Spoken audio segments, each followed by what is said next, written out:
guys, so I just thought I would do a quick video. Quick, I hear you saying? Are you capable of doing a quick video? Yes, I think I am. To show you my 2016 Hobonichi A6 Avec setup as a gratitude journal. So I started using this on the 1st of January, which is the day that it started. This is obviously the Japanese version, the Avec. So I've got January to June here, and then July to December is in a different book. And I'm using it as a combination gratitude journal and vision book. So I record things that I'm happy about that have happened and also things that I want to happen in the future. And I've had a gratitude journal for a few years, but I used to use just like a, really basic spiral notebook. And then for a while I was using a Moleskine day per page. And then it was part of my personal planner setup. And at the beginning of the year, I separated it back out into this. And I really, really like this because I decided to take advantage of all of the different features that the Hobonichi has so that I could kind of divide it into different sections and do more with it than I had previously. So I'll just show that to you now. So first of all, as you can see, I'm using this A6 light blue satin cover, and I'm really, really happy with this. I've been using it for, I guess, almost a month and a half now, and I just think it's fantastic. I love the A5 version, as you know, but the problem with the navy blue color, this is the A5 version, I don't understand why this should be, but the A5 version, which I used for about 3 months on my cousin, really attracts dust and fingerprints and fur and everything like that. Whereas for some reason this one doesn't really. Like a little bit, but nowhere near the same extent. I don't know why. It has like a different feel. Somehow the texture is completely different. So I'm really happy with this one, and I think I'm going to keep using it. I like the color as well. So I've got this Pilot fountain pen here. This is a Pilot Metropolitan, and this is my first ever fountain pen, and I got it yesterday, and I'm really excited about this. I've never used a fountain pen before. I don't know anything about them, and I wasn't really expecting to start using one, but my friend the Sassy Pineapple and I were having a conversation about fountain pens, and somehow it just went directly into my brain, and then I ended up ordering one. And I decided to use it in this. First I was going to put it in my weeks, but then I decided to put it in this because I was using the 2015 Hobonichi pen in this. So this is like the exception to my rule that I only use erasable pens and pencils. And because of the way that I'm using it, which I'll show you in a minute, I kind of got used to not being able to erase. And so I thought that it would make more sense to use the fountain pen in this rather than in my weeks where I really, really have to erase because I'm constantly making mistakes and need to have it not be permanent. So I will start by showing you how I'm using the vertical monthly tracker. When I first got this, I really wasn't sure how to use it as a gratitude book. I thought there's nothing that I could put in here. But then I decided that what I could do is put in every day my favorite thing that happened during the day or something that I'm really, really happy about, just like a particular highlight of the day. So I'm just writing in single words, 1 word per day. And the way that I'm doing it is in order to take advantage of the grids and to make the writing neat and uniform, I'm writing 1 letter per box. So that limits it a bit, as in it can only really be 1 word or 2 short words, but I think that's fine because I don't want this to take up too much time. When I was using a Moleskine as a gratitude journal, it was an A5 day per page.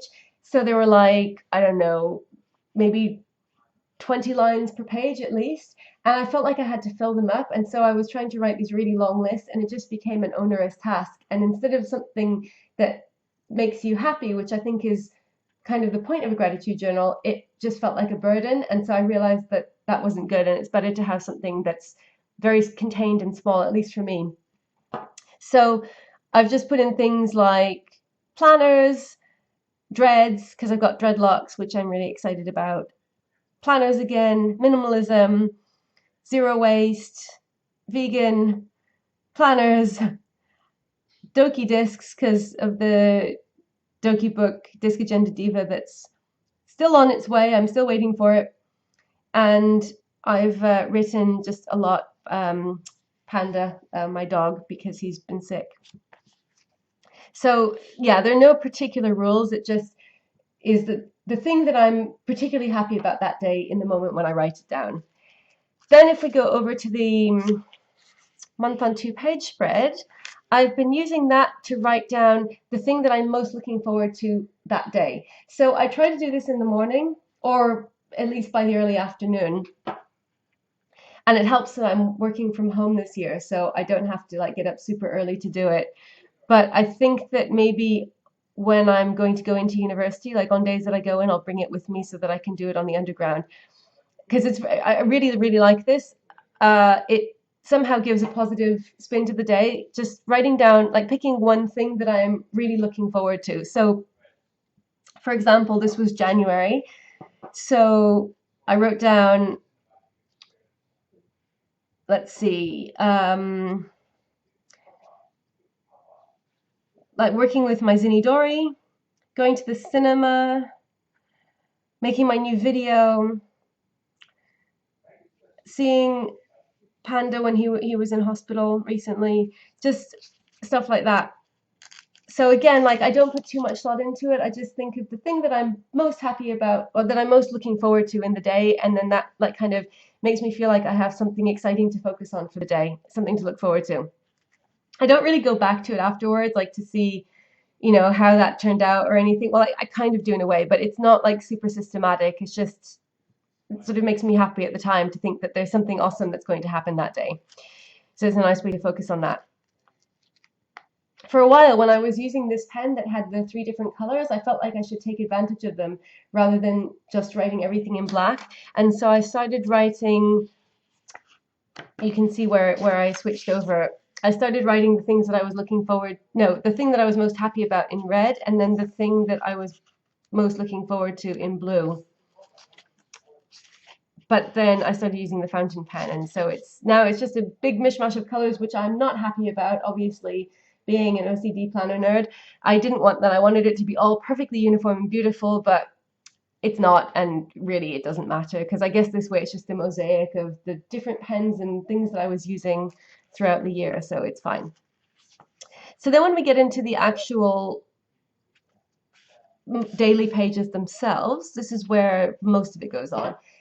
And you have a day before the month starts at the beginning of every month that I'm using just to write down some things that like my kind of overall visions for the month, what I would really, really like to have happen in that month, and that can be about anything. So in this month I didn't write down a whole bunch. I just wrote down like 6 or 7. And I wrote those down. I had this elaborate idea at the time of using metallic pens, which I just bought from Kiki K, and I was going to do this in a like kind of rainbowtical fashion, 1 color per line. And I did that there, but as you'll see, I didn't keep up with that. And then I was going to use a different color every week from that metallic set. And so I started here, and you can see this is how I wrote my first day. And I was really disappointed because these pens took forever to dry. I don't know if it's just on this paper. I haven't really used them a lot on other paper, but they just didn't dry, and I thought that they dried and closed it, and they smudged everything. And so you can imagine my disappointment and bitter vexation with that. So after only 1 day, I decided to abandon these because I thought it's pointless if I can't close the book. And then I hit on this new idea of using 1 box per letter, because I kind of didn't like the way it looked. I didn't think that it looked as beautiful as I was imagining it. And I really wanted to take advantage of the grid system. So you can see the next day I already switched over to this Hobonichi pen, and I was just writing in black, but I started off in caps because this wasn't in caps, and using 1 box or 1 grid per letter, and I really liked the way that looked. It just looks like nice and clean and orderly, and it was very satisfying to me. So I've kept up with that. And the way that I was doing it first is I was sort of writing each thing.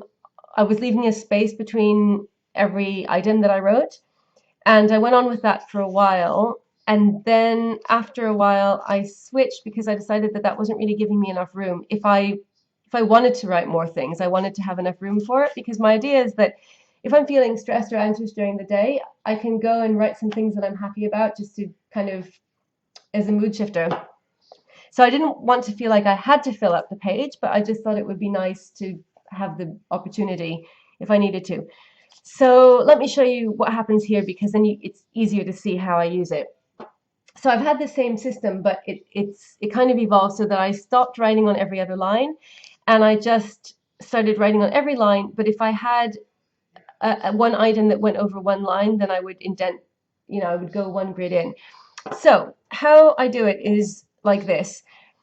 On this side, on the line, like you have the kind of line dividing the left third of the page from the right third. So on the right third of the page, I write down a list of things that I'm happy about or grateful for, and that can be anything. So work, home, family, my YouTube channel, like anything that I'm happy about. And I usually do this in the morning, like I said. So it's not like things specific to that day. It's just stuff in general that I'm happy about.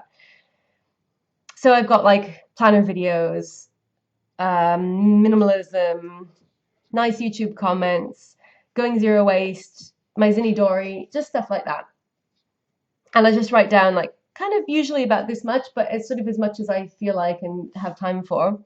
And then on the left third of the page, I write down my like visions for that day. So it doesn't necessarily have to be only for that day, but just things that I want to happen and that I'm really kind of trying to focus on happening. So that's the bulk of it. And then at the top of the page, I come back and do this at night, and where it has the 5 check boxes, I write down like the 5 things that I'm most happy about that happen during the day. So it doesn't actually have to be like specific events, although I try to make it specific events, but just like the nicest things when I think back over the day.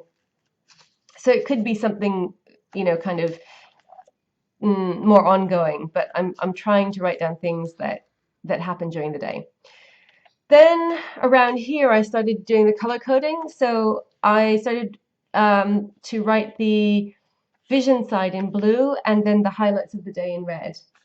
And I kept doing that until yesterday when I switched to the fountain pen halfway through the day. So you can see here this darker writing is the fountain pen, and that was because I really wanted to try out the fountain pen. And I decided that the color coding in this wasn't that important. And because I'd already kind of messed up the perfect order already on the first day, which I was really annoyed about, by using the metallic pens and then switching over to the Hobonichi pen, I thought it didn't really matter that much, and I might as well just start using the fountain pen. So you can see that this is kind of like a mix of Hobonichi black, Hobonichi blue, and fountain pen black, and then today is all fountain pen. And I think the fountain pen is working really well because I can write on this and then leave it open for a little while and then close it so that it dries and doesn't smudge.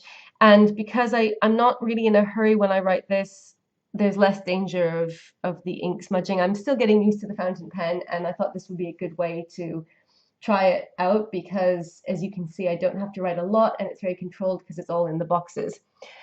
So yeah, that's how I'm using this, and I'm just planning to keep going like that. I really like this system because it lets me incorporate vision and gratitude and highlights of the day, and then I really like having these sections at the front that can just like kind of give a bit more focused happiness. So I think for me this is the perfect gratitude book setup, and I find it really manageable because there's not too much to write on any one day, and yet I get to put in quite a bit.